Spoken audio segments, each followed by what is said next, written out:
Union Minister Nitin Gadkari reviews quality and maintenance progress of various highways in New Delhi.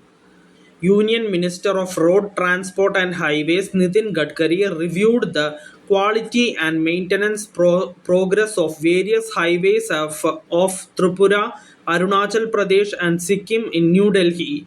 On the occasion, Mr. Gadkari emphasized the timely execution and the adoption of advanced technologies to ensure sustainable, efficient highways to strengthen connectivity and commuter convenience.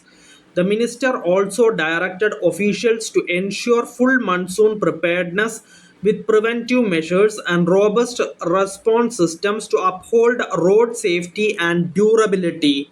He further called for outcome driven execution with clear accountability at every stage, ensuring long term performance of highway assets.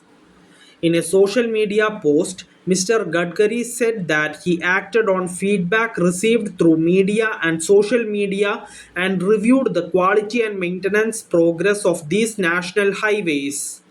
Minister of State for Road Transport and Highways Ajay Tamta and Harsh Malhotra and other senior officials also attended the meeting.